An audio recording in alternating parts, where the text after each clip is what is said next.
morning children. Today I am going to discuss with you lesson India size and location part 2. So in the part 1 we have already discussed about the size and location of our country. Now we are going to discuss about India and the world. So as you know very well, the location of our country India is in the Asian continent. You know very well, there are 7 continents and India lies in the Asian continent. And when we divide, as I told you in the previous, that is we have to divide the continent into the directions. So India is the southward extension of Asian continent, and this is the centrally located between East and West Asia. So what is East and West Asia here? If you see the location of the country, it is a southward extension of the Asian continent towards the east. Here it is the east and there is the west. Clear? Now southern extension of the Asian continent, the trans-Indian ocean routes connect the countries in the west and countries in the east. Trans-Indian ocean routes means, now here it is the ocean, you know very well, water bodies, Arabian Sea, Bay of Bengal, and here lies the Indian Ocean. Now this ocean, now what provides? The trade routes to the countries.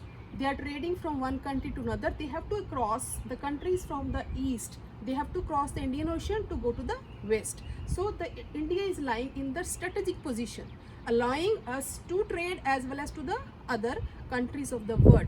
And as you know very well, this relation of the India is not at present now. Trade relations were in the past. Now next he says, India is the only nation which has an ocean named after it. As I told you, Indian Ocean, India has the coastline which no other country has in the world, and after the ocean name is kept after India. And with this, India is able to have the relations, trade relations with which countries? West Asia, East Asia, and from here that is to the European. Now here it is the globe, you can understand. Here is the location of India, and toward means we are able to have trade relations to the eastern side, all the countries, and to the southeast of the countries, to the west. West we are having Africa, Arabia, and to the Europe as well. So we can trade with all these countries through the maritime routes. And with the construction of the Suez Canal, which was constructed in 1869, has reduced the distance of 7,000 kilometers. Earlier, we were to travel from here, Indian Ocean, suppose here, to travel, then we were moving towards the Africa, then we were moving towards Atlantic Ocean, and then entering into the English Channel, and then to the European. But now, with the construction of Suez Canal, easy for us to trade. Next, it says, India's contact with the world in land routes are much more older than the maritime. Clear?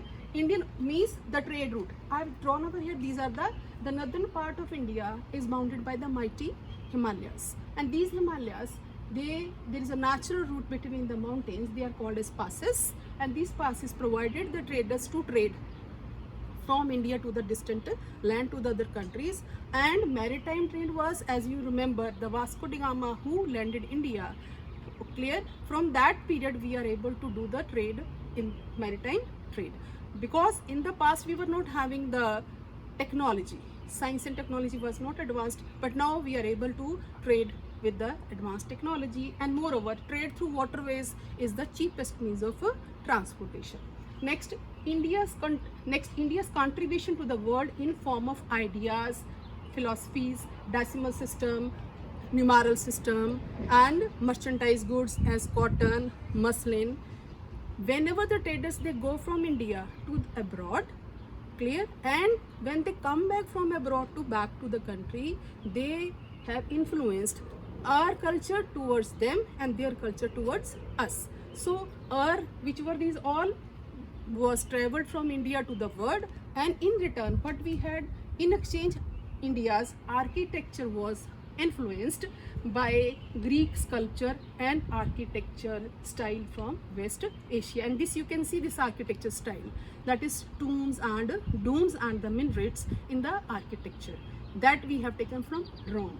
Next, now India's neighbors. So India has relation with the neighboring countries very good, as you know very well. Sometimes you have a tense relation also, but according to the policy of the country, we always have a good relations with the neighboring countries, and the countries which are our neighbors. Here in the northwest we are having Pakistan, Afghanistan, China. China means Tibet is ruled by China.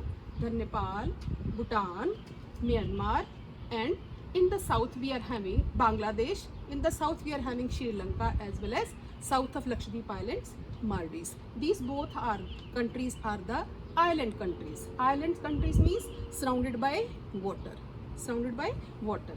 Now the portion of our country, clear, that is the Deccan Peninsula, keeps on tapering from 22 degree towards the south, means helps to trade with the different countries of the world. So it is very helpful to us to develop the trade relations. As you know, India got independence in 1947.